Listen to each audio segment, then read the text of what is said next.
and our fantastic journalism department at Lehman College, run by our excellent Bronx and Upper Manhattan students and students from all over the city. But we're really proud to be part of the Bronx. We're really proud to be part of local journalism, fighting against the news deserts, fighting for civic participation in the Bronx. And we're really happy that all of you have made time to be with us today. So thank you and welcome. Welcome on behalf of Lehman College and on behalf of the City University of New York. And I'm gonna hand this over to Claudia Irizarry Aponte, Bronx reporter for the city, and Harold Pena, journalism student journalist at Lehman. Thanks, everybody. Thanks, Eileen, and thank you all for being here tonight. My name is Claudia Irizarry Aponte, and I'm a reporter for the city where I cover the Bronx. I will be co-moderator tonight with Harold Pena, a student from Lehman College. We will both be asking questions, and Harold will be keeping the time. A note to our listeners, you can send your questions to the candidates using the hashtag BXDistrict15Debate. That's hashtag BXDistrict15Debate. Before we begin our questions, we'd like to give the candidates an opportunity to give an opening statement that briefly lays out your legislative vision for the 15th district. You each have 1 minute to respond. We'll start in reverse alphabetical order with John Sanchez. Well, good evening. Thank you for the opportunity. My name is John Sanchez, and I'm running for City Council for the 15th Council District for a very simple reason. I'm running to make this a neighborhood where people want to stay in, remain, and raise their families. When it comes to legislation, the City Council deals a lot with land use. And I want to pursue legislation that mandates that every neighborhood in the city allow for affordable housing, the wealthy neighborhoods and the poor neighborhoods. It's also important that we expand our busways using the power that the mayor has with the streets, expand our busways, improve the traffic on the BX12, BX15, and most of all, make sure that people have job opportunities, renovating the old Fordham Library, making sure that people without college degrees can get high-paying jobs in technology and other sectors. And that's why I'm running. Thank you. Thank you, John. Up next is Jose Padilla. Good evening, everybody. Hello. My name is Jose Padilla Jr., and I'm running for the City Council in District 15. I am a longtime Belmont resident, and I entered this race late as a result of what the district is undergoing right now. We have a crisis in this district where a lot of issues have been not attended to. We have poor planning. We've had no vision for maybe 30 years now. The special interests have dominated. And so I decided to enter this race as a longtime community activist and an individual who has been elected in this area in the past as a Democratic district leader, and also because I am probably the most qualified individual who knows what the issues are and has a solution for these issues. Thank you, Jose. Up next, we have Lakshmi Gopal. Thank you. Hi, everyone. My name is Lakshmi Devi Gopal. I'm also a candidate for District 15 City Council, special election on March 23rd. And I'm a community organizer and activist who has won and worked on national and local campaigns.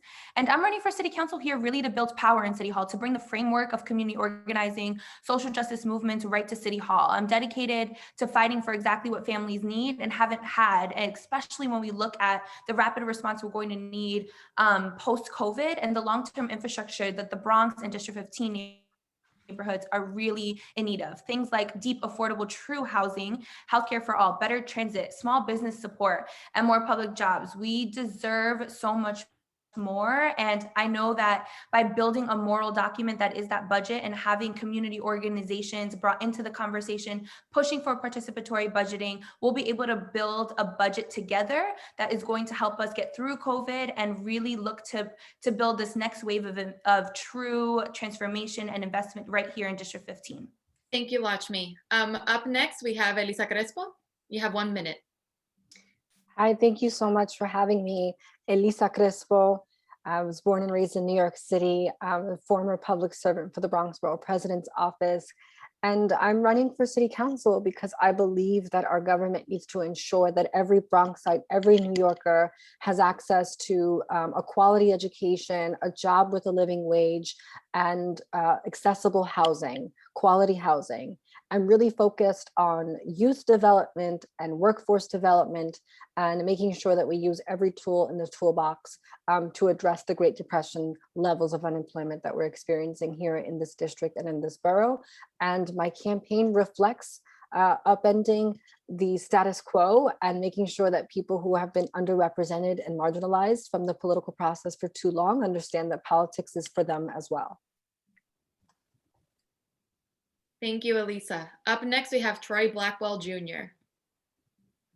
Hi, everyone. I'm Troy Blackwell. I am running for City Council because I feel that the Bronx, much like the rest of New York City, is facing 4 major crises, and that's a public health crisis and COVID, it's a criminal justice crisis, it's a housing crisis, and also a lack of educational resources.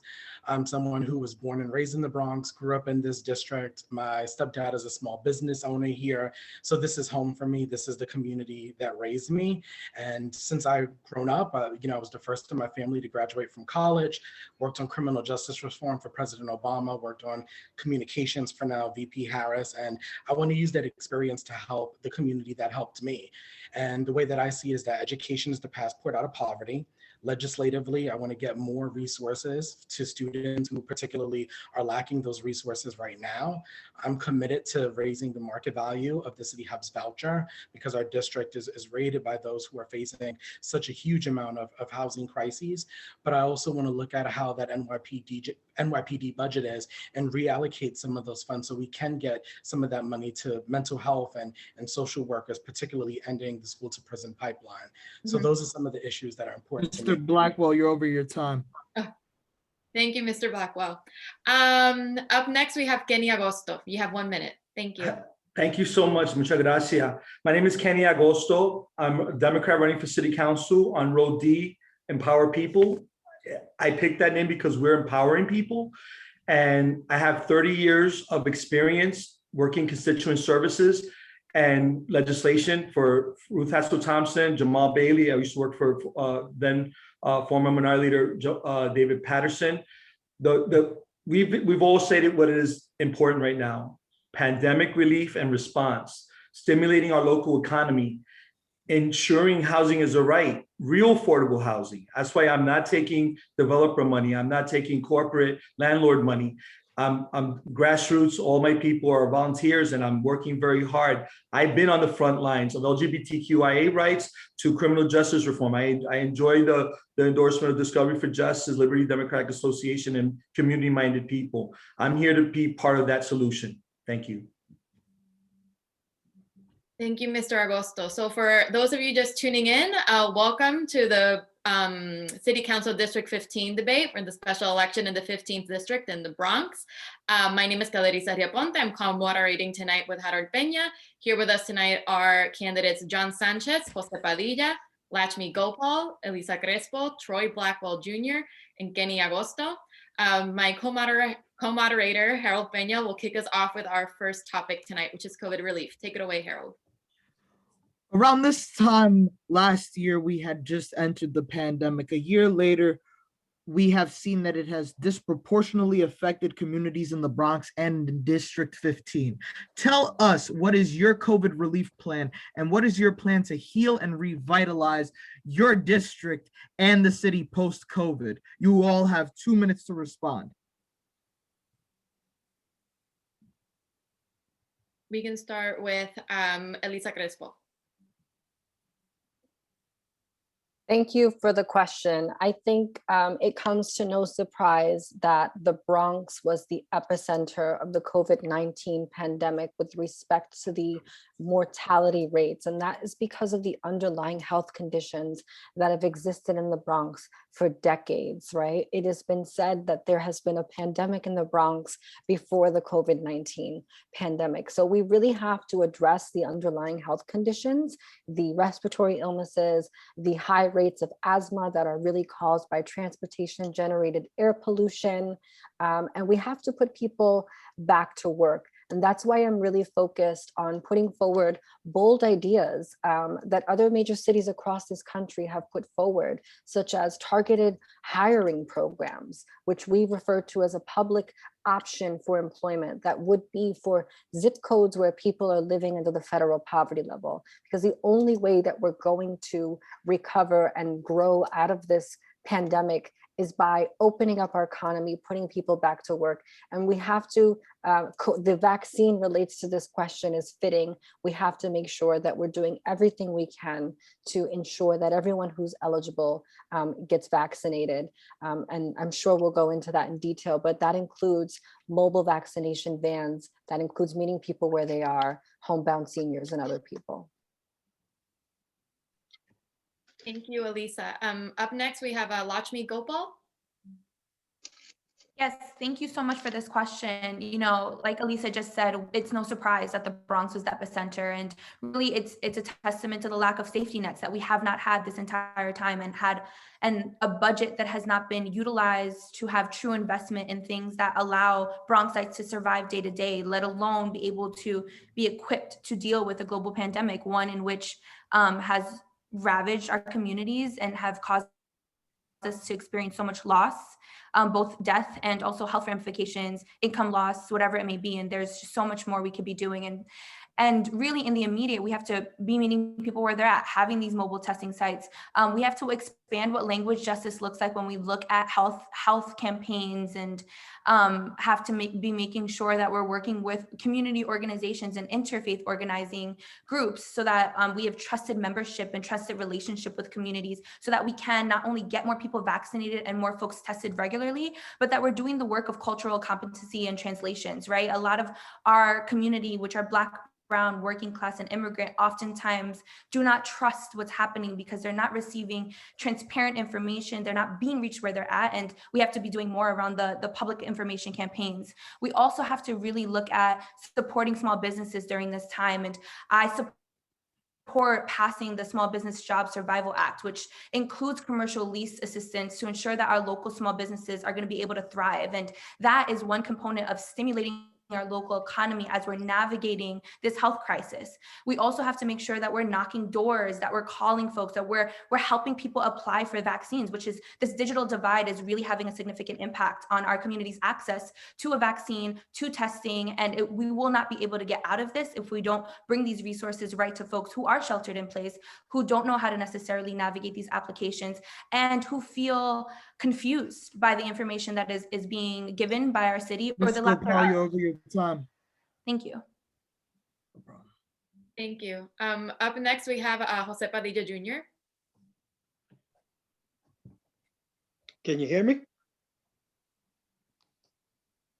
Yes, we can. Okay, good. Okay. In regards to the COVID, the bottom line is that we need to get the individuals vaccinated. We have to be able to open up. And the only way that we will be able to continue opening up is to get the individuals vaccinated so that we can obtain herd immunity. And in our community, we were hit fairly severe. We had zip code 10458, 10457, and 10460 with high rates. And the fact of the matter is that in some instances, very little was done. COVID testing was ramped up a little bit more. We have to try to do better with the vaccinations. Right now, only 22.1% of New Yorkers have at least received only one dose. And in the Bronx, I believe it's only 6% out of 1.3 million residents. So we have only 11.3 of the New York State residents have completed that series. So the idea is to try to get the resources, get the messaging out, go to the individuals at their home if need be. There's a company that does provide those services to the individuals that are at home and cannot leave their homes for the purposes to receive those vaccines. So we have to try to ramp up the process a little bit more. Obviously, we have a little bit of problems with the vaccines, receiving them, as I understand today, because of the infighting between the administrations. But we have to do a better job. It's simple. If the only way we're going to be able to open up and get back into the way how things were in the past is by doing that. Thank you, Jose. Up next, we have Troy Blackwell Jr. Yes, sorry, by the way, the L train is going by. I think when we look at this, we need to look at it holistically in terms of what exactly is the case here. The majority of District 15 is made up of Black and Brown people, large immigrant working class. Many people are skeptical right now for COVID. So for me, the plan on day one is really focusing on public information. There needs to be a public information campaign, one, to build trust with people. People do not have full, complete trust as of yet. The second for me is a commitment to work with community partners, meeting people where they're at. Some of my colleagues have already mentioned this, but whether that's a mobile vaccine site, whether we have to go to NYCHA itself and make sure that we're helping those. There's a statistic out there that 38% of the Bronx doesn't even have home internet. We have to think about the elderly who can't sign up to get the vaccine. And so it's about meeting those people where they are, helping those people get signed up that want the vaccine, and also providing the public health information with language access for those who are still skeptical. Also, I think it's a really important note to talk about small business, as was mentioned. My stepdad is a small business owner in the district, employs locally, so money that he makes goes right back into this community. I think it's about expanding that commercial lease assistance program. Again, a large percentage of the small businesses in this district are minority and women-owned. So right there directly affects the community.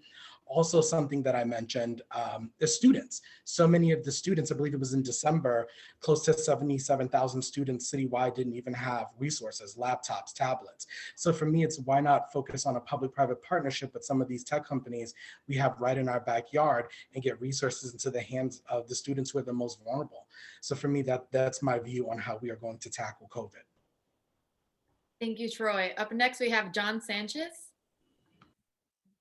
Great question. It's important for the listeners to know that the most important thing that the next council member is going to do is negotiate a $90 billion budget that's due July 1st. And it's also important for your listeners to know that each council member gets about $5 million for construction projects and $500,000 for nonprofits. I intend to use that money towards workforce development, specifically renovating the old Fordham Library so it can finally be a usable space and not vacant anymore, where people can learn how to get jobs in technology that pay well. We also need to invest in nonprofits that are already training Bronx residents in technology, such as Perscolis, the Knowledge House, and Pursuit. Just because someone doesn't have a college degree doesn't mean they should be relegated to a minimum wage job for the rest of their life. Also, we need to work with our big institutions. We have Fordham University, the Bronx Zoo, and Botanical Garden. We need to work with these institutions to see their hiring plans so we can get local residents hired this summer. It's also important to know that we have 2 Workforce One centers in the district. Those receive city funding. I support increasing the funding for these Workforce One centers at Fordham and West Farms, so people can get their resume and cover letter fixed so they can be prepared to apply for jobs. That's important. And then the last thing, for our young people, we need to expand summer youth employment slots. We also need to expand the young adult internship program for people that are out of school and out of work between the ages of 18 to 24, so they can get great job opportunities that can lead to a long-term career. Thank you, John. Up next, we have Kenny Agosto. Thank you very much. We know we are in the epicenter of the epicenter. We know that we had asthma, we have hypertension, we have obesity in our community. This pandemic hit us very hard. We lost many friends and many relatives. I have a plan. I've said I have a plan because in the first 100 days, whoever one of us gets elected has to be the one to implement the plan. We want to get to the people in the buildings, the Monterey houses on La Fontaine, the Michelamas, 3000 Bronx Park East, 2000 Washington. These are places where some people can't get down from the elevator because the elevator doesn't work.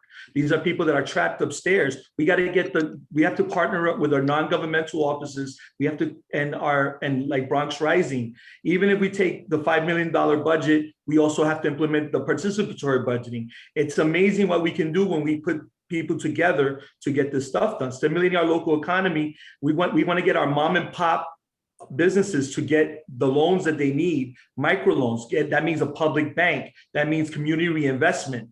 We need to focus on the housing. One of the 4 children in our community is living housing insecure and food insecure. So we're trying to not only extend the moratorium, but we want to actually have rent to assistance. We need the government for the federal government and the state to put that into it. But as your city council member on day one, I'm committed to legislating and budgeting that we get the proper forces on up here because we've lost too many people. Thank you very much, Kenny. Up to a second topic of the night, housing. The rate of homelessness in New York City remains at a stubborn high, and it's stark in the Bronx, even before the pandemic. According to data published by the City Department of Education in 2019, more than 1 in 5 children in the Bronx experienced homelessness the year prior. What is your plan to ensure everyone in New York City has a home that they can afford? You have 1.5 minutes to respond. We'll start with John Sanchez. It's important to know that before the pandemic, we had 20% job growth, but only 8% housing growth. Right now in New York City, we're just not building enough housing, especially in wealthy neighborhoods. We have 10 of 59 community boards producing half of nearly all of our new housing. That's unsustainable, and that's not how you run housing policy. What I propose is expanding the zoning to allow more housing to be built. But it's also important that we get the federal government and state government to step in to expand vouchers, to bridge the gap for the people that can't afford $500 a month in rent, no matter what. And the last piece is to ensure that we're investigating landlords that don't take vouchers. Just today, the nonprofit Housing Rights Initiative, which I'm a board member of, announced a federal investigation against landlords and real estate brokerages that discriminate against people that have vouchers. They need to be prosecuted. The city needs to invest in more investigators so people with vouchers can use those vouchers to have affordable housing. John, for that response. Up next, we'll do Troy Blackwell. Thanks, Claudia. I know we only have 1.5 minutes, so I'll get right to it. First, for me, I think it's about raising that market value of the City Helps voucher. I think so many people are coming in and out of the shelter system, as John mentioned, that are being discriminated against. I think second, it's really incumbent to look at the 421A tax subsidy. I think that it needs to be reverted. That way we can direct more money to low income and moderate housing. The third thing for me is looking at the AMIs, right? That determines the median income of how we are going about rent and how much people are paying. So the amount of money that people pay in rent, that could be a mortgage for some people. So I think that's something to really look at the AMI so it can be accurate and equitable. And I also think when we're speaking of that, we need to look at more programs that focus on minority home ownership. If people are paying $2,000 in rent, there needs to be some more programs that also help those who are first-time home buyers. Thank you for that, Troy. Up next, we have Lakshmi Gopal. You have 1.5 minutes.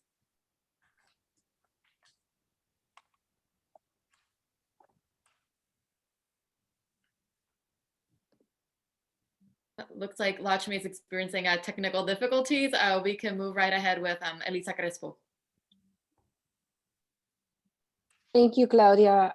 So as was stated, one of the most crucial things, low-hanging fruit that we can do is to pass legislation that increases the value of these city FEPS vouchers to a fair market rate, similar to that of a Section 8 voucher, cracking down on source of income discrimination, which is against the human rights of our city.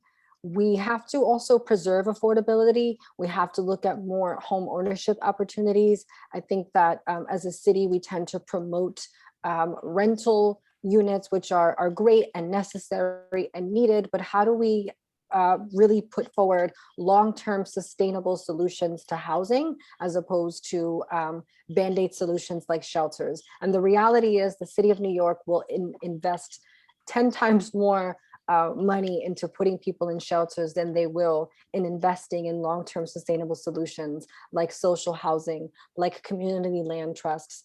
The other thing that's important to note is that we have to expand the right to counsel past the duration of the pandemic, make it permanent, because as we know, the Bronx is the epicenter of evictions. We have the highest rate of evictions in any place in New York City, and evictions cause homelessness. So if we can actually prevent people from being evicted, we can. You're over your time. Thank you. Thank you for that, Elisa Crespo. Up next, we have Lakshmi Gopal. You have a minute and a half to respond. Thank you. Yes, thank you. And sorry, y'all, I think I keep getting kicked off. We definitely need universal broadband in the Bronx. So apologies for that.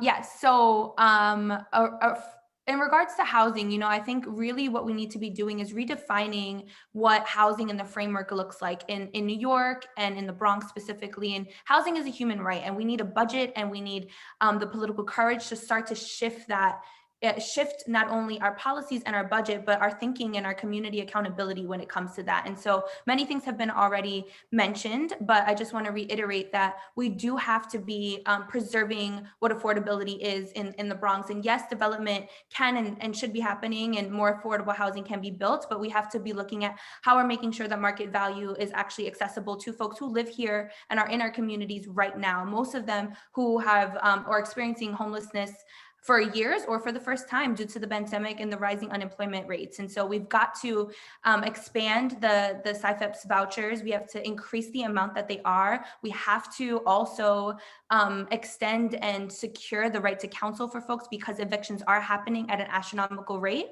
And canceling rent and the eviction moratorium that we're experiencing is a Band-Aid. It's not going to be long-term, and we really have to take a look at that. Also, we have to look at protecting home ownership by investing in small owner-occupied buildings, HDFCs, cooperatives, so that we're financially and physically sustainable for low-income residents to have the access. You're over your time. Thank you. Thank you. Up next, we have Jose Padilla Jr. You have a minute and a half to respond. Thank you. Okay. In regards to homelessness, let's be realistic. We have to understand that homelessness has been big business throughout the entire city of New York. Okay. We have the issue of the land use decisions, particularly in this district, have caused a lot of displacement of people. And because of the fact that when they make these land use decisions, they're basically giving away the land and getting very little in return. So what they do is, if you obtain 5 or 6 apartments in a 60 apartment development, some of them will be market rate, some of them will be income, middle income, depending on the area MII, and we have to do better. But unfortunately, in District 15 right now, we have a land use crisis because most of the land has been gotten already rid of, and they have failed to plan for a long, long term, and that's one of the issues. So we have the issue of long-term planning. We have the issue of the giving away of land and getting very little in return. And again, we have a very big issue where people were displaced and people are not stable anymore. The average person or family stays in this district between 3 to 5 years. And then after that, they have to move on. And it's unfortunate because there's no stability. They can't develop themselves. And, Mr. Padilla, you're over your time. And they can't, I'm sorry, they can't develop themselves. Okay. Thank you, Mr. Padilla. Up next, we have Kenny Agosto. You have a minute and a half to respond. Thank you very much. Listen, we have an oversaturation of homeless shelters, and they're basically prisons that our kids go. They have to wait in line to get food. They have rats, they have roaches. They're not feasible to live. They can't get good Wi-Fi service. We need to invest in housing, but affordable housing, truly affordable housing. Some of our developers, they're building stuff that we can't afford at market rate. We've been fighting that with Senator Jamal Bailey on the state level, getting 21A passed. We worked to get affordable rent, try to vacancy decontrol, but now we have to focus on also the mom and pop landlords, the responsible landlords, the ones that actually are subsidizing some of our tenants that are not being able to pay their rent. We have to get rent to assistance. We have to get mortgage assistance for our mom and pop businesses that have to pay a mortgage and have to pay a rent. We want also rent regulation, like Speaker Johnson has said. We need these things from the federal government, from the state government, from the city. And unfortunately, the revenue is not coming in. We have to raise taxes on our most wealthy. If you're making $16 million a year, you can afford to pay more taxes. So I will get that as your city councilman. We will make sure that that happens and we get everyone together with a millionaire's tax that works. So that's what I'm going to be working on. And we're going to work on also Mondragon as well as getting owner development cooperatives as well. Thank you very much. Thank you, Mr. Agosto. Harold is going to take on the next topic, which is health. Take it away, Harold. Despite being one of the boroughs most affected by the pandemic, the Bronx still faces health inequalities in the fields of testing and vaccine access. What should the city do to improve equitable access to COVID vaccines and preventative health care? All the candidates have 1.5 minutes to respond. We'll start off with Mr. Blackwell. Yeah, thank you for that, Harold. As previous mentioned, I think it's imperative that we start with a public health information campaign. Are you guys able to hear me? I see some people look frozen. Yes. Okay, good. But I think it's imperative to start off with a public health information campaign. Part of the reason why we are lagging is, one, because a lot of people do feel a certain sense of distrust. Second, I think that we're not necessarily meeting people completely where they are. We saw the rollout with the census. We saw how people showed up. You couldn't go to your local bodega without somebody stopping you about the census.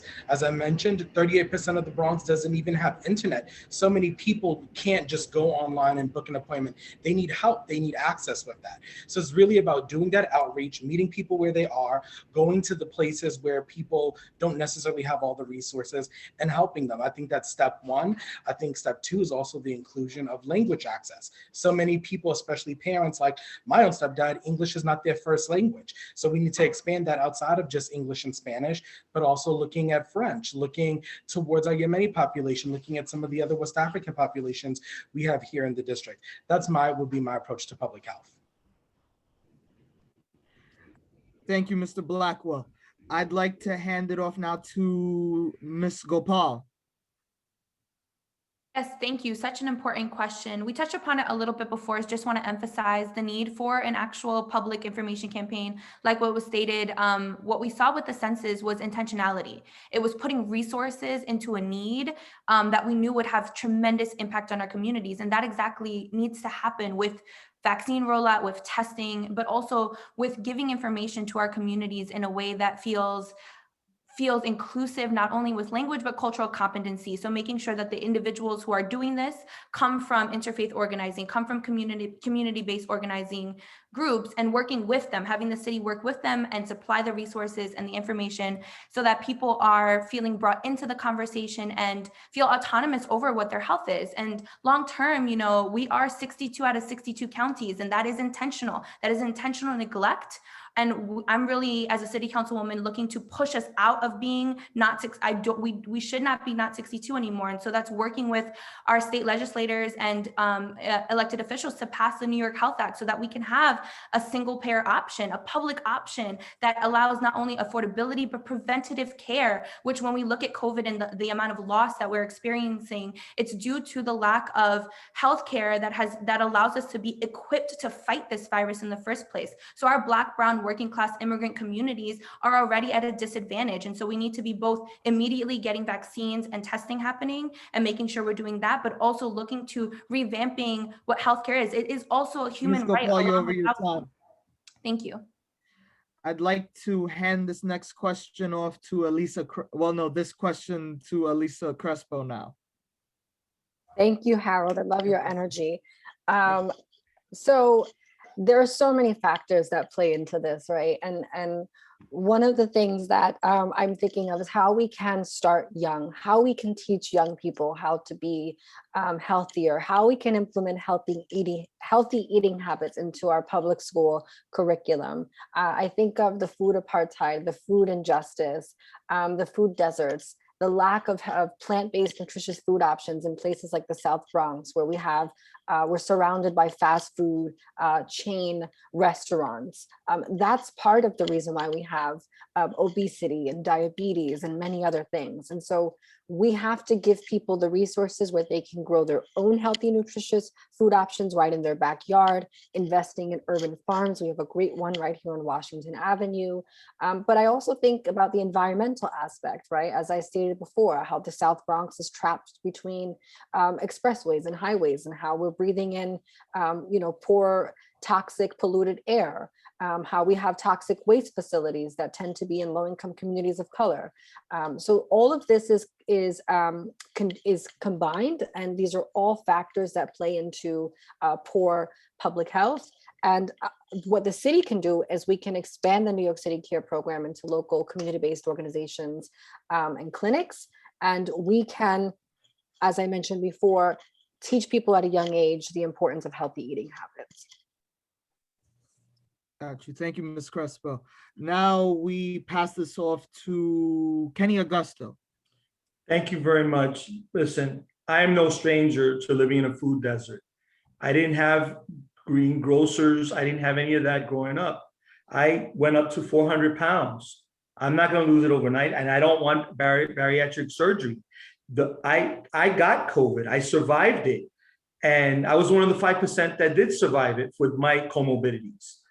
We have to clean up the food deserts. We have to get more food in our districts, but we have to convince people that the vaccine is safe. We have to have a public information. I agree with Troy and Lakshmi on this. We need to let everybody know that we have to take the vaccine. We have to create that herd immunity so we can get back into business. We need to focus on our health disparities. We need to have 9-inch plates. That's how I lost my weight. I was a 22 neck. Now I'm 18. I'm still working on getting to 15 and 16. But this is how we do it. This is what we need to do to educate everyone. One of us are going to be there. And as a legislator, on day one, I'm going to tackle this because this affects my family. My mom need not have to die at 57. My dad need not have to die at 62. So we have to work very hard to make sure that we're each other's brothers and sisters keeper, and that we look at Webster PAL and supporting Mary Mitchell Center and NIDC and an MCC so we can get those kids programmed, because Mary Mitchell has a great food and hydroponics program, and I want to do that. And my time is over now. Mm-hmm. Now, yes, on to the next response to this question. John Sanchez, my apologies. All good. I think when it comes to what the city can do for the vaccine, it's important that we work with our local stakeholders to improve the amount of vaccination sites. Right now, the big site in the Bronx is Yankee Stadium. A lot of people in this neighborhood don't live near Yankee Stadium. We should be utilizing Fordham University and the Bronx Zoo's parking lots as mass vaccination sites. That's imperative. But also, when we negotiate this $90 billion budget, we need to invest to hire people to get appointments, navigating the website instead of having people call for hours trying to get a vaccination appointment. It needs to be easier. We need people to go in person to help people get their vaccination appointments. Bigger picture, when we're talking about health disparities, there's a few things that the city can do. We can expand the incentives of the FRESH program, which allows developers who build housing, they can build taller if you provide a supermarket with fresh food. We should be expanding that, and it should be Bronx-wide. Also, we should be investing in life from the very beginning. That's why I have a proposal to invest in a birthing center in the Bronx. The Bronx is the only borough without a birthing center, which would allow Black and Latino women to give birth safely without having the risk of complications. So it's a holistic process. And then for our young people, they've been behind a desk for so many months, up to a year. I've sponsored open gyms in the past, and I'm committed to sponsoring open gyms district-wide so our young people can have recreation this summer. Perfect. Now the last response to this question belongs to Mr. Padilla. Could you repeat the question, Harold? Okay. Despite being one of the boroughs most affected by the pandemic, health inequalities still persist in the Bronx when it comes to testing and vaccine access. What should the city do to improve equitable access to COVID vaccines and preventative health care? 1.5 minutes. Okay. In terms of the vaccine right now, we know that the city and the state, both the mayor and the governor, are at odds. And what we need to do is we have them to get on board and get their act together so that the vaccines could be distributed from the state to the city and into our communities. We have very few vaccination centers. Right now, we have an education issue where people that do not speak the language, we have a very big immigrant population that is underserved. And so we need individuals that are going to be individuals that know the community, that have a relationship with the community, to be able to go out there and be able to speak to some of the residents to get them and to try to get them to get those vaccinations. Because as I said before, vaccination is the key to opening up and to economic success and prosperity. Now, we have a very large number of individuals that speak other language than just English. So I think that we have to do a lot better from both the city and the state. I mean, the federal government is giving out the vaccine, they're sending it to the state. The state, we have de Blasio and we have Governor Cuomo at odds right now. And so we need to do better. Thank you all for your responses to that question. I'd now like to pass it back to Claudia for the topic of remote learning. Thank you, Harold. For all of you just tuning in, my name is Elisa Crespo, and you're listening to Bronx Journal Radio and the City Council District 15 Candidates Panel for the special election in the 15th District on March 23rd. Here with us tonight are candidates Elisa Crespo, John Sanchez, Lakshmi Gopal, Kenny Agosto, Troy Blackwell Jr., and Jose Padilla. We'd like to remind our listeners that you can send your questions to the candidates on Twitter using the hashtag #BXDistrict15Debate. So on to the next topic, which is remote learning and education. For most students, this has been a lost year educationally. What will you do as council member to ensure that all Bronx students are back in school in person full-time with live instruction in September? And how will you work with our new school's chancellor and former Bronx principal, Maisha Ross Porter, to meet those goals? We're running a little behind schedule, so you each have 1 minute to respond. Thank you. We'll start with Lakshmi Gopal. Yes, thank you so much for this question. And so really, we've touched upon a lot of the things in which would actually really help us get back to school. It's getting vaccines, getting our communities vaccinated, getting folks, getting herd immunity possible and making that possible here in the Bronx and in District 15 specifically. And in regards to education, what we witnessed here with remote learning, that was, yes, we were pushed into it due to a global pandemic, but it really showed the lack of resources and the lack of investment of the way in which our schools are setting our kids up and our students up, not only for academic success, but for success that really is taking a look at holistically their well-being. And so when we look at the digital divide and how many individuals, I personally know families right now who still do not have devices enough for students right now to be able to navigate remote learning. And so the Department of Education and the city budget should have allocated devices, should have really fought for universal broadband. I've personally been experiencing internet issues during this conversation right now. And so by not having these things already set into place, we are already pushing our students into a place of not being able to be successful. We also have to be looking at potentially expanding the school year and looking at not only these devices and a digital divide, but focusing on culturally competent education that is going to center our mental health. Thank you. Thank you, Ms. Gopal. Up next, we have Kenny Agosto. You have 1 minute to respond. Thank you. You got it. I have a niece. She's in remote learning. She's done well because she's more an introvert than extrovert, but she has struggled with the lack of computer, the internet. We have to get the vaccine into the arms of our most vulnerable so we can get our schools open again. We have to have more than one parent coordinator in the schools. We have to have counselors and wraparound services to help us. Our school safety officers are doing the jobs of many others. We have one nurse to address asthma. So these are the things that are happening. We have to work with each other, with the schools, with the parents, sitting down with everyone, making sure that they have the services they need. And I will do that as your city councilman. I will make sure we open those schools. Thank you very much. Thank you, Mr. Agosto. Up next, we have John Sanchez.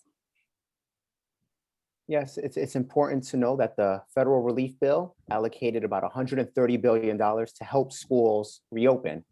It's important that the next council member negotiates a budget to ensure that money comes to New York City schools.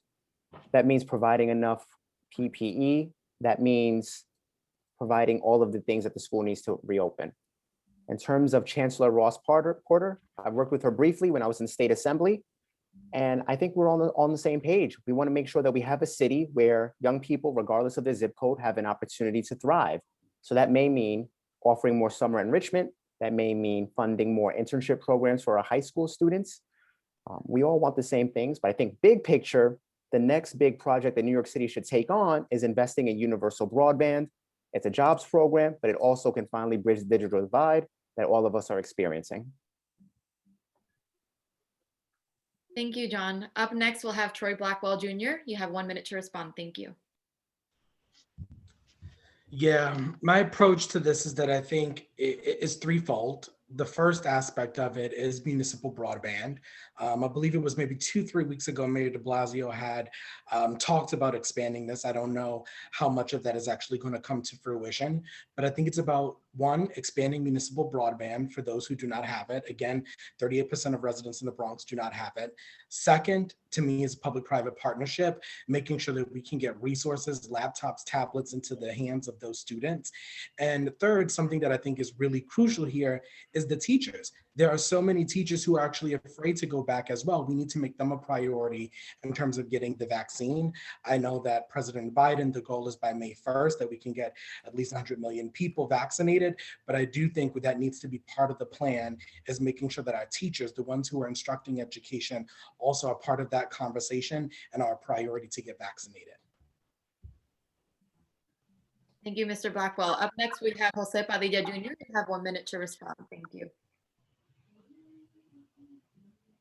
I've been the only candidate so far that's called for the reopening of schools. We have to find out how far beyond, how lost our children are. It's been a year of remote learning. At this point, I've also called for the test to be given, the proficiency test, because we have a lot of children in District 15 who are far below the state standards in reading, writing, and comprehension. So we need to find out how far behind these children are. And then also, once we find that out, even though we do not use those results, as a means of holding them against them, we have to try to have more education wherever skills they're needed so that they can improve and get back up to the standards. Now, back a number of years ago, if you recall, there were teachers that were supposed to be exclusively paid a higher salary just to come to the Bronx. So we have to be able to utilize those teachers. Okay. Thank you, Mr. Padilla. And finally, we have Elisa Crespo. You have 1 minute to respond. So I think there was a real lack of a sense of urgency with the former school's chancellor. A lot of vague guidance was given out to our educators. We have to listen to students, we have to listen to teachers, we have to listen to parents and principals. They have great ideas and we really are shutting them out from the process. Many of our students who have applied for blended learning are back in school. So schools are opening. We have to make sure that we implement safety precautions, make sure that we have small class sizes, make sure that there's adequate amounts of personal protective equipment for everyone, making sure that we're continuing to clean surfaces and sanitize is very important. And with respect to the digital divide, every public school student needs to have access to a device. And we really have to hold internet service providers accountable to make sure they're putting forward a low-cost plan. Thank you all for your responses. I'm going to take it back to Harold, who's going to cover our fifth topic of the evening, which is policing. Take it away, Harold. In the months following George Floyd's killing, people have been very vocal about police reform. We saw throughout the city in the passionate protests following this event. How will you work to implement the reforms that New Yorkers marched for last summer to make them into a reality? What is your vision for public safety? You each have 1 minute to respond. I'd like to start this off with Mr. Padilla. Well, policing has been a topic that I've been involved in for many years. I'm a former law enforcement officer and a state investigator. And over the summer, I was part of the Black Lives Matter movement protest. And I have been probably one of the only candidates in this race that has actually held the police accountable in questions of the stop, question, and frisk. As many well know, I took it to the community boards and I tried to get a letter of recommendation from each board at that time to take it to the city council so that we can actually reform the stop, question, and frisk practices back in 2012. And now we know that we had a federal lawsuit, and in regards to that, the policies have changed. Now, that being said, we have to understand that in our communities, we have issues that it requires the police department. So we have to hold them accountable when we need to hold them accountable, but at the same time, Mr. Padilla, you're over your be time. able to I'd like to thank you for your response. I'd now like to pass this off to Mr. Sanchez. This question is very pressing because just this morning, the city released an article saying how the police commissioner would override NYPD judges with certain cases. That's not acceptable. We need to have a system where the NYPD is under civilian control, where the police commissioner can't override the Civilian Complaint Review Board, and where they can't override judges when it comes to punishment. Second, we need a mayor that is willing to hold the NYPD accountable, but also specifically drive a hard bargain when it comes to their union negotiations. Because right now, the reason why police officers aren't being held accountable when they kill people on camera is because of the provisions in their union contract. And those need to be clawed back. I think anyone that commits such heinous crimes should be fired right away instead of suspended with pay for 2 years. Lastly, we need to fix their budget. We can decrease it a little bit, but we can only cut so much. They have a $10 billion budget. Half of it can't be touched because it's pensions and benefits. And the other half would require firing union workers. So I think where there's excess in the NYPD's budget, we should Mr. cut it. Sanchez, you're over your time. I'd now like to pass this off to Elisa Crespo.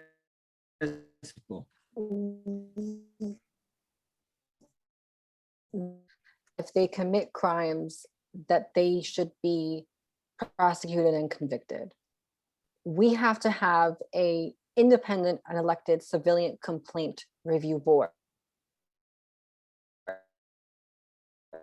Has the authority to, when appropriate.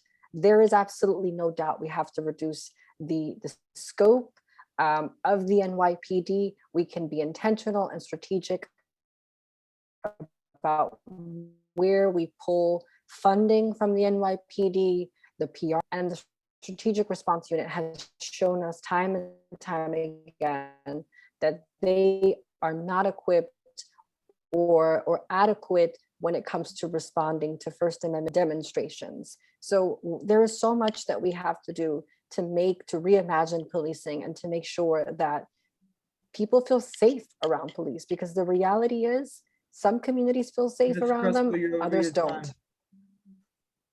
time. Thank you for your response. I'd now like to pass this off to Kenny Agusto. Thank you. Listen, I lived through George Floyd, Breonna Taylor, Eric Garner, all the way to Amadou Diallo and Eleanor Bumpers. We've lost too many people at the hands of wrong-minded police. I'm not here to castigate the good officers. We have good working relations in the 46, 48, 49, and the 52nd precincts. The 11 pieces of legislation that I plan to pass as your city council member that are on the floor right now has everything to do with putting teeth in our Civilian Complaint Review Board. The 58 that Senator Jamal Bailey has passed to give responsibility to bad police actors, okay? They have to bear the responsibilities. But we're also asking for public safety. We were also part of the district that lost Junior Feliz, a NYPD Explorer, a good police program that worked with our kids. We need to demilitarize, but we also need to be strategic on how we do it. Thank you very much. Got you.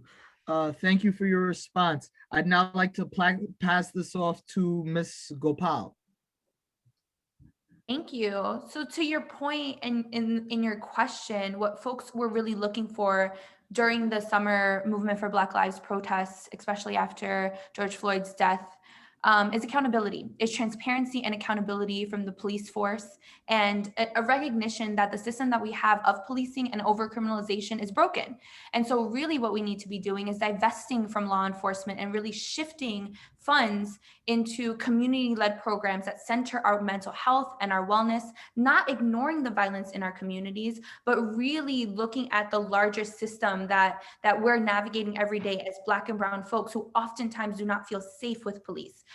In addition to that, we definitely have to make sure that there's more accountability pipelines for police that do commit crimes and are not held accountable. And so that is having more young people on precinct councils, that's having a civilian report board, like was mentioned before. And it's also demilitarizing the police. We have weapons that and equipment that is equivalent to what's in the army. Ms. Gopal, you're over your time. Thank you. And last but not least, Mr. Blackwell.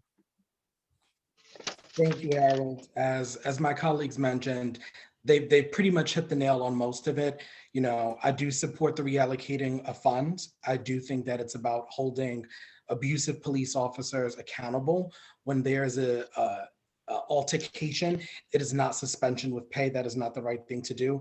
I've done this work for 2 years with Color of Change. I led their campaign on district attorneys in 50 different cities, looking at the DAs and their prosecutorial record from everything from immigration to marijuana to stop and frisk.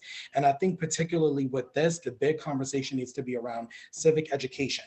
The most important thing you can do if you care about criminal justice reform is know who your DA is and look at their prosecutorial record. Yes, vote for city council, but also keep in mind that it is the DA that chooses which cases to prosecute. It is the DA that has one hand that washes the other with the police system. So the thing is that you cannot expect those who are beholden. Mr. Blackwell, you're over your time. Thank you. I'd now like to pass this off to Claudia. All right, thank you all for all of your wonderful responses. We're going to move on to questions from our listeners. For those of you who are listening right now, remember that you can submit your questions to the candidates. Remember, this is the New York City Council District 15 debate, the special election going on March 23rd.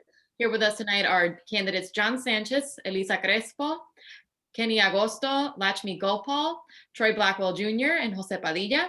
Our first question tonight is from Lehman College student journalist Jacqueline. Jacqueline asks, there has been an increase in crime on the subway. How would you make sure commuters are safe when riding public transportation? You each have 45 seconds to respond. We'll start with Mr. Blackwell. Thank you, Jacqueline, for the question. I think the first thing is working with transit police to make sure that it is secure on the transit.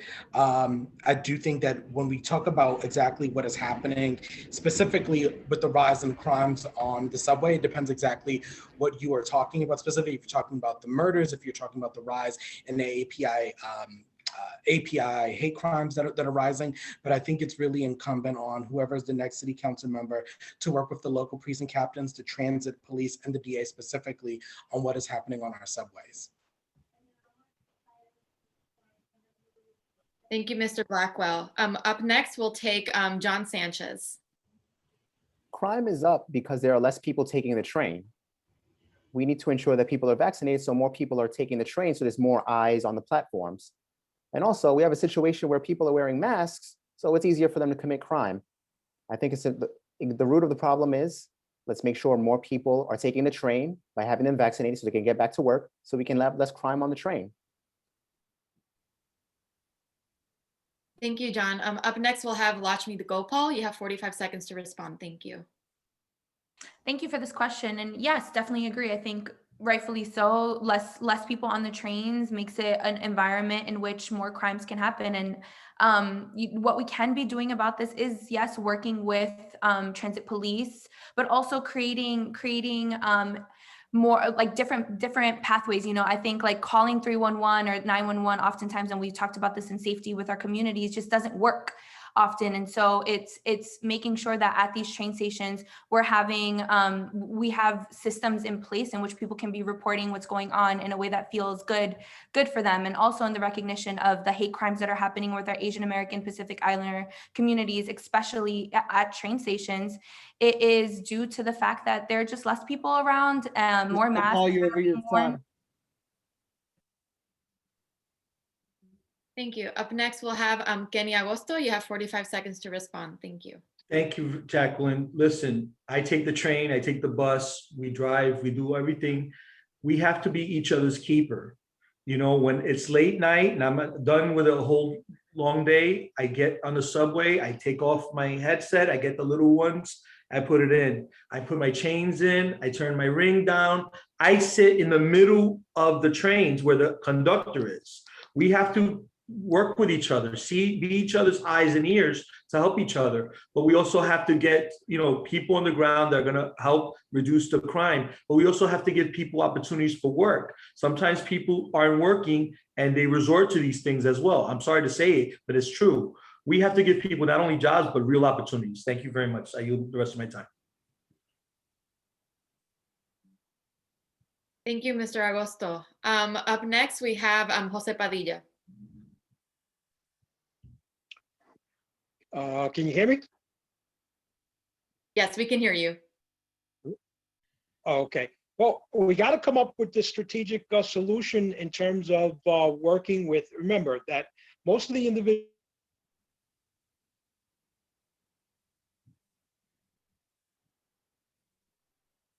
I lost you. Am I there or can you hear me? We can hear you. Okay. We have to understand that the vast majority of the crimes that are being committed in the subway right now are from individuals who are being released. They commit one crime, they go into the system, and they're allowed to come back out.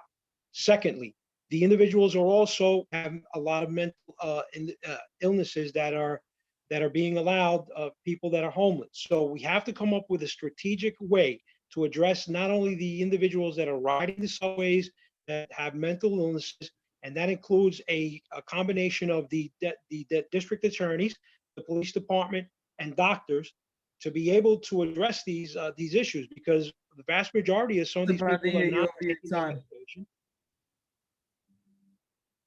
Thank you. Thank you, Mr. Padilla. Up next, we have Elisa Crespo. I think what we're witnessing is just severe mental health issues in our city.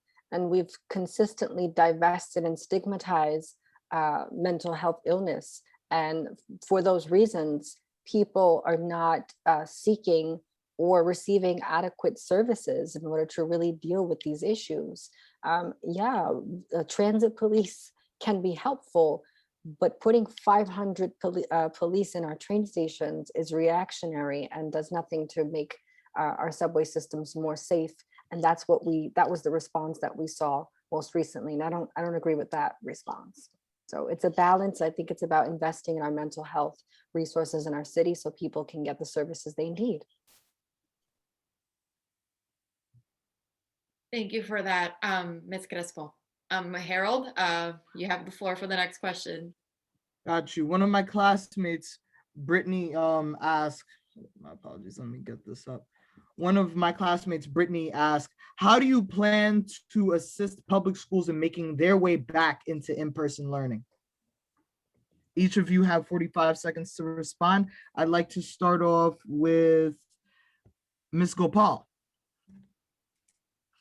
Thank you for this question. Just expanding on what we talked about earlier, it's really making sure that folks are vaccinated, that we are getting people back into schools, and when our students and our families are getting back to school, that they are supported with devices, that they are supported with broadband that is helpful for them to be able to really participate with the digital divide, and then also having mental health services at schools. This pandemic has taken a toll on our mental health, and we should have had much more robust mental health services offered by investing in social services, social workers, guidance counselors. These are the folks that we need, and not more police in schools. And this is what we need to be doing, thinking of recovery both for our minds and bodies post-COVID when we're opening up back schools. And so it's really taking a hard look at that education, that $30 billion education budget that we have to negotiate, and make sure that it is reflective of the Paul, you're over priorities your time. of our families. I'd like to now pass this off to Ms. Crespo. Ms. Crespo, your mic is still on mute. Oh, thank you. Building on what I stated before, in order to fully open our public schools to 5 days in-person learning for every student, we're going to have to make sure that safety precautions are in place, that students and educators can feel safe in the buildings, that we have small class sizes, PPE, that when the weather's nice, as it is starting to be, we're using outdoor spaces, that they're well ventilated. All of these things are important to making sure, retrofitting school buildings, making sure that we are funding and investing in schools, particularly in low-income neighborhoods where we are seeing the most amount of learning loss, is going to be super important as well. Thank you. I'd now like to pass this off to Mr. Padilla.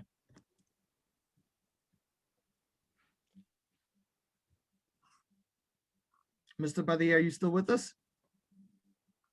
I Well, lost you again. Can you hear me?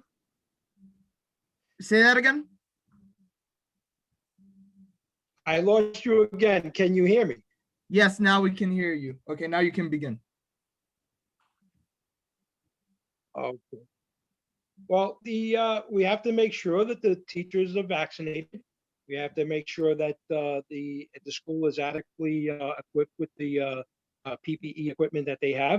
We know that children are safer in schools than they are out in the community, and specifically in some of the zip codes that I mentioned before. And we also have to make sure that the number of children in each class is a small class size, and so that not too many children are in a close proximity and don't violate the social distancing requirements, so that everybody can be in an ample space and taking preventive measures. Okay. Thank you, Mr. Padilla. I'd now like to pass this off to Troy Blackwell. Thanks, Harold. I think the plan to reopening schools goes back to one, making sure that we are able to get as many people vaccinated as possible. That comes with a public information campaign. I think we need to prioritize teachers for getting vaccinated if we plan to have schools open by the fall. I also think something that needs to be evaluated is exactly what is this hybrid learning looking like, and how much of that will exist by the next fall, right? Because you have students who are starting to return to school now that are in hybrid learning. They're doing the 2 to 3 day model, and it's actually not to their benefit, right? It's becoming at a harm. Many teachers have complained that they don't think it's beneficial to the students. So thinking about how much of that is actually still going to exist by the time we get to September, what does that point look like? And then make sure that we do accurate. Mr. Blackwell, you have your time. Sure. Okay, now I'd like to pass it off to John Sanchez. Schools are going to reopen in September, but it's important that we don't go back to normal before the pandemic. We need to remove metal detectors from every Bronx high school in the district and throughout the whole borough. We need to make sure people are going back to a welcoming environment. We need to sponsor more career counselors so young people know that there are other options once they graduate from high school. It doesn't just have to be college. One thing I propose is to have a youth paid internship fair at Roosevelt High School, so our high school students can get job opportunities and careers they never thought of. But also it's important that we can't just go back to normal with school. We need to make sure we're funding the arts and after school programs and recreation, so our young people can finally have that time to exercise their bodies as well as their minds. Thank you, Mr. Sanchez. Now, last but not least, Kenny Agosto. Thank you, Brittany. Listen, my niece goes to the Roosevelt campus, and we have issues with no wraparound services. We have metal detectors, as John just mentioned. We have to get our schools ready. They're behind, and it's not as unpopular to say that we're going to have to make the school year longer. We're still on a 120-year-old agrarian system where we have a short span to learn. We have to make sure that we have one-on-one. People are still teaching to the test. We have to work on those issues. Those are the issues that existed before that. And if we're going to have blended learning, we got to have the equipment to do what we need to do. So this is things I will do as your city council member, and I will get the state to pay its fair share. Thank you very much. Thank you. I'd now like to pass it off to Claudia. Thanks, Harold, and thank you all for your responses. The following question is directed for John Sanchez from Elizabeth, another Lehman College student. Elizabeth is wondering, the Bronx has the highest rate of homelessness. How will you ensure that there is more affordable housing and housing benefits like vouchers for Bronx residents? Well, it's important to know that the city council has power over zoning. We need to change our outdated zoning rules that prevent housing from being built in the first place. Specifically in the 15th, we have the area near the Cross Bronx and West Farms, which don't allow enough housing to be built. Second, I support expanding the city voucher, but we need to work with the state and federal government to expand vouchers on the whole. And then lastly, I support hiring more investigators with the Commission on Human Rights so we can investigate the landlords and real estate companies that discriminate against people with vouchers. Thank you for that, John. Harold, you're up. Okay, so this one is directed for Ms. Gopal. My classmate Michelle asked, New Yorkers throw out 10,000 tons of garbage a day. How much of it items that could be recycled? How will you encourage the 15th district to recycle? What are some of the ways you'll fix New York City's recycling system? You have 45 seconds. Yeah, as walking around the streets of the Bronx today and seeing the amount of trash on the ground, this question is relevant and it is so important. And so, part of it is making sure that we're having the sanitation and the budget line specifically is in the city council jurisdiction. We can and should have more garbage cans, and we should have more programming, including, as we're talking about food insecurity and what we put in our bodies, we also have to be talking about how we treat the world and environment and neighborhood around us. And so that programming that we're describing, that Mary Mitchell Community Center does, for instance, we could have it be, how do you recycle, making it fun, bringing families into it, having it part of school education, not only healthy eating, but like why it's really important to be recycling. And this is what we can be doing on a curriculum level educationally, but also putting money and a budget towards sanitation. Let's go, Paul, you're over your time. Communities. Okay. Thank you for that, Ms. Gopal, and thank you, Harold. The next question is for Mr. Blackwell from Lehman, another Lehman student, Elizabeth, actually. Elizabeth is wondering, COVID has placed so many families into hunger. How will you use that power of How will you use the power of the city council seat to fight food insecurity? You have 45 seconds. Yeah, thanks for that question, Elizabeth. I think it first starts off with increasing more funding, specifically for our food pantries and those who serve the needy. That's the first thing. The second thing is that I know that the city council has already allocated particularly a certain amount of funds for CUNY schools. I want that to be increased because there's a huge homeless population within CUNY itself. And I believe that you are a CUNY student if you go to Lehman. So that's something that would directly benefit you and others in the community. The third is we need to reinstate, which would happen at the state level, but pushing and advocating for state food vouchers. So they had a program like this a couple of years ago where you would be able to use your vouchers at your local market and purchase produce, because as we know, we are sure we're living in a food desert. We don't necessarily have access to the best. Mr. Blackwell, you're over your time. Thanks, Harold. No problem. Yeah, thank you all for joining us here this evening. And, as Harold, especially for being, so diligent with the timekeeping. We're going to move things on to our final topic of the evening. Harold, you have the floor. Well, thank you. First off, on my behalf, thank you all for coming tonight. And before we close things out tonight, I want to ask the candidates, we all want to ask the candidates this one last question. What gives you hope for the Bronx? You each have 45 seconds to respond. And I'd like to start off with Mr. Sanchez. What gives me hope for the Bronx was how the neighborhood responded during the pandemic. At Community Board 6, we helped raise money for grocery gift cards. We help do food distributions. We help young people with remote learning. We work with Fordham University to help people with their resumes and their cover letters. That's what gives me hope about the Bronx. The people in the 15th Council District care about each other, and despite hard times, they're always there when people are in need. Thank you, Mr. Sanchez. Now, Mr. Agosto. Well, thank you very much. Listen, what gives me hope and gives our community hope is everything that we've done together throughout this pandemic, by giving the PPEs, by feeding people, by taking in our friends, by helping people when they had to sequester, by getting them to the hotel room that they needed when they needed to protect their families. As your city council member, I'm going to use the hope of our community to do everything possible to budget, to legislate, to coerce our government on the federal level and the state level to give the money that we need, tax the rich people that we need to get that money in there, because it's not going to be able to, we can't fund it if we don't have the money. So we have to get the people that can afford it the most to help us out. These are the things that I'm interested in doing. This is what gives me hope. You give me hope, CUNY. I support you. Thank you, Mr. Agosto. Now I'd like to pass it off to Mr. Blackwell. What gives me hope is that throughout all of this, pretty much we were ground zero. We were left for dead pretty much, right? Because that's what was happening. People were dying around us. And we could have been bitter. We could have been angry, but people turned that anger and frustration into something good, which was speaking up for themselves and advocating.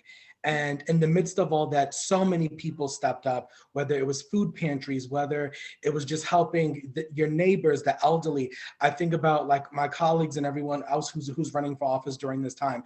That is hopeful. That is hopeful when you have every reason to be angry and want to burn everything down, but you want to repair it. That's hope for me.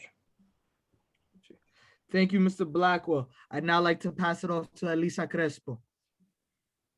Thank you, Harold. You know, they used to say that the Bronx is burning, but that's no longer the case. Our passion is what is burning today. The youth of the Bronx give me so much hope. The endless, boundless possibilities that they have, their entrepreneurship, their creativity, their resiliency, the way that they persevere. The Bronx has some of the most resilient and best organizers I've ever met. And just our ability to take matters into our own hands and to lift our own selves up and by our own bootstrings is what gives me hope. Thank you, Ms. Crespo. I'd now like to pass it off to Mr. Padilla. Well, basically, it's simple. What gives me hope is the ability to tackle all of the issues that we have in this particular district for the economic, social prosperity of all the residents. Thank you, Mr. Padilla. I'd now like to pass it off to Ms. Gopal, our last one for the night. Yeah, thank you. You know, I think definitely during COVID, we watched so many folks step up, but really what gives me hope is the fact that they were able to do that so quickly with the Bronx Mutual Aid Group, because the Bronx, despite the intentional neglect, has always had to have a model of mutual aid, has always had to have a model of showing up for each other, to have intergenerational learning. And we're watching that significantly right now, where we have the youth helping the elders figure out how to get these vaccines, how to get on the internet, stay connected. These are things that are happening right here in the community, and they have been the whole time. COVID really just exacerbated the lack of safety nets that we've had, and our communities continue to show up despite language barriers, despite misunderstandings as to how to navigate these systems that were not built for us. And I've watched that over and over again. The Bronx has created a home for my immigrant parents here, allowed us in, and I want to have kids here, and that brings me so much hope. And I know that if we have someone in City Council fighting for a budget that continues to give us the resources to activate that hope, we're going to be in a really good place. Thank you, Ms. Gopal. Thank you, candidates, for your response once again. And I now pass it off to my co-moderator, Claudia. Yeah, thank you all so much for being here tonight. Since we have a couple spare minutes, I want to take this opportunity to ask a couple questions of you all. You know, since this is kind of a kind of unusual election with ranked choice voting. You know, of course, you would want to be every other's first choice, but who would you choose as your second on your ballot? Is what I would like to ask you all right now. So we could start with Mr. Agosto. Who's your number 2 on the ballot? Well, I haven't made that final decision yet, but I mean, it's been a ride with everybody with such good caliber candidates, and I love you all. I find myself agreeing a lot with Lakshmi Gopal and Blackwell. I love Crespo. I love everybody. We're in need, and I want someone that will talk the talk and walk the walk, and that has done something. You know, we've been here, we are community activists, but we need to hit the ground running at the end of the day. And this is something that is so serious. I decided to run really late, but because I think that, you know, I've helped tens of thousands of people in the time. And I want someone that, if it's not going to be me, that their process and what they're going to do for our community will show through. So when I hear things like participatory budgeting, increasing that budget, getting more people into the process. We did that with Richie Torres with Bronx Park East Community Association. So I mean, these are things that I'm in, but I'm very thankful to be running with such a high caliber of candidates. And I know that the 15 will be well, and I will pledge that if I'm not elected, and once, you know, we decide on the primary, then we'll be working with each other. Thank you, Mr. Agosto, for your response. Mr. Blackwell, who's your number 2? Sorry, train was going by. There's no, as Kenny said, there's no shortage of talent here. I'm still making that decision, so I will know on election day. But I'm just glad that there isn't a shortage of talent. There's so many good hearts in this race, and to me, that's what's important. Thank you, Mr. Blackwell.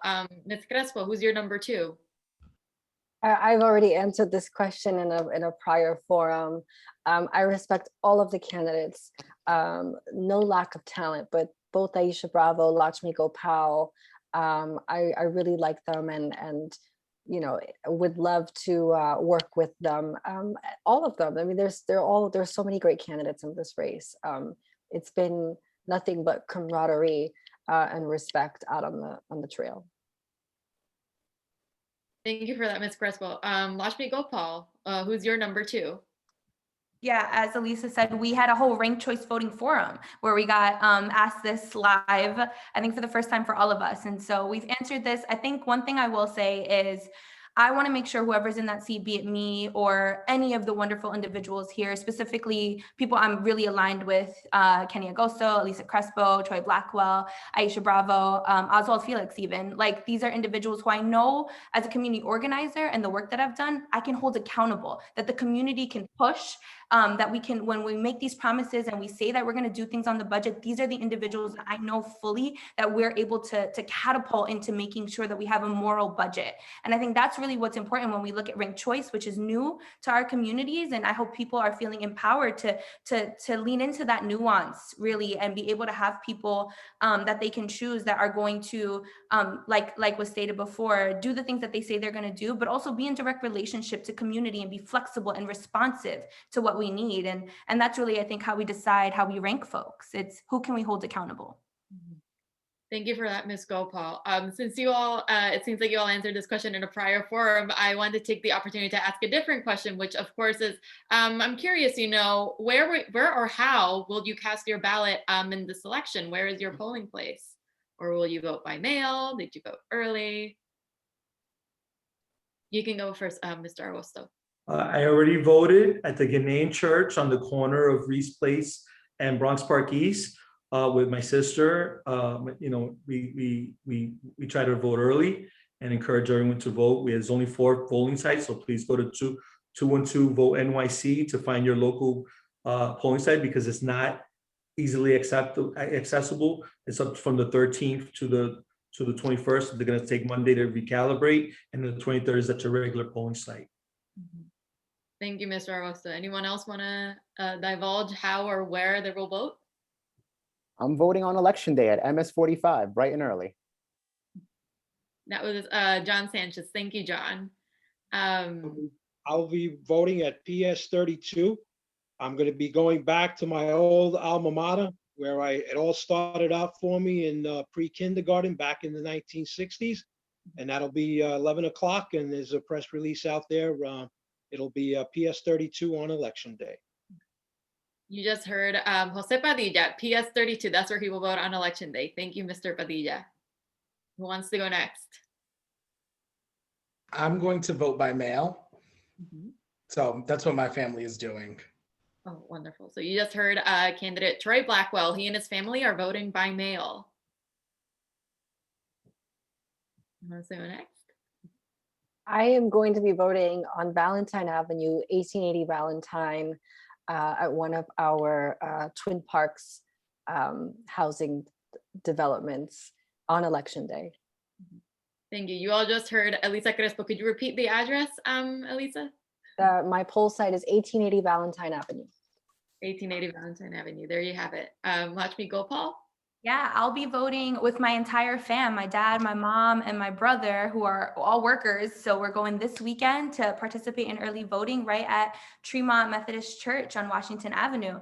And it's actually the first time that the entire family is able to vote in a local election.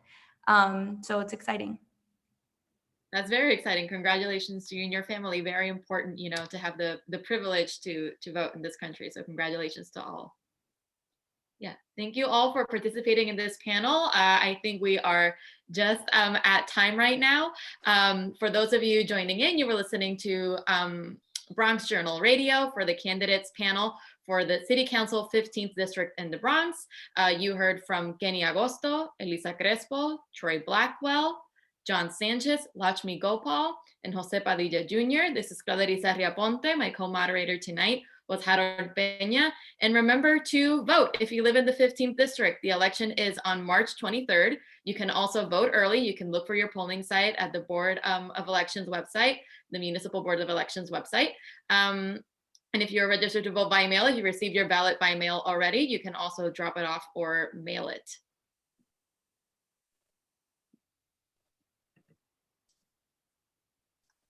And I just want to say on behalf of Lehman College and behalf of the City University of New York, the journalism program, the media studies program at Lehman, we're delighted to have had you.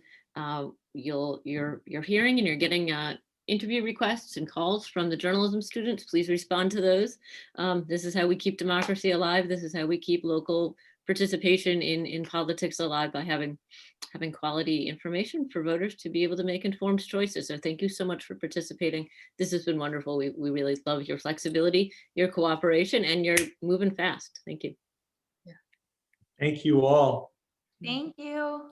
Thank you. Shout out to Harold for being so good at keeping. Shout out. It Yes. was an absolute pleasure. Thank you. You guys were awesome. Okay, good night, Bye-bye. everybody. Troy and Lakshmi, we gotta hang soon.